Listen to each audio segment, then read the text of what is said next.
சகலம் கிருஷ்ணார்ப்பணம். அம் சுவாமிக்கு நெய்வேத்தியம் ஆகும்போது மணி அடிக்கும். அதோட தத்துவம் என்னன்றது தான் இப்போ நான் சொல்லப் போகிற ஆன்மீக தகவல். கிருஷ்ண பரமாத்மா சின்ன வயசில் எதுகுலத்தில் சிறுவர்களோடு எப்பவும் விளையாண்டுக்கிட்டே இருப்பாங்க. அப்போ ஒவ்வொரு வீட்டுக்குள்ளே நுழைஞ்சி அங்கே இருக்க வெண்ணெயை எடுத்து சாப்பிட்ருவாங்க. இப்படி பல நாள் அவங்க அப்படி செய்யும்போது அங்கே இருக்க எதுகுலத்து பெண்கள்லாம் கிருஷ்ணரை எப்படியாவது பிடிச்சிடணும், கையங்களவமாக பிடிச்சி அவங்க அம்மாட்ட ஒப்படைக்கணும் அப்படின்னு நினைக்கிறாங்க. அப்படி செய்யும்போது தான் ஒரு நாள் அவங்க ஒரு தாலியில் ஒரு கயிறு கட்டி இன்னொரு எண்டில் மணியை கட்டிடுறாங்க.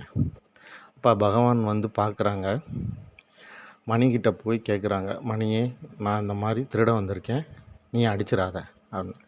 சரின்னு சொல்லி மணி சரின்னு சொல்லிடுது. அப்போ பகவான் அந்த வெண்ணெயை திருடி எல்லாருக்கும் பகிர்ந்து கொடுக்குறாங்க. கடைசியாக பகவான் சாப்பிடும்போது மணி அடிச்சிருது. அப்போ தான் பகவான் கேட்குறாரு, என்ன மணி, நான் சாப்பிடும்போது அடிச்சிட்டு? அப்போ தான் மணி சொல்லுதான், பகவானுக்கு நெய்வேத்தியம் ஆகும்போது அடிக்காத மணி எப்போவுமே அடிக்காமல் போயிடுவேன் சாமி அப்படின்னு சொல்லிச்சான். அதுதான் இந்த மணியினுடைய தத்துவம். சப்ஸ்கிரைப் பண்ணுங்கள், ஷேர் பண்ணுங்கள். சகலம் கிருஷ்ணார்ப்பணம்.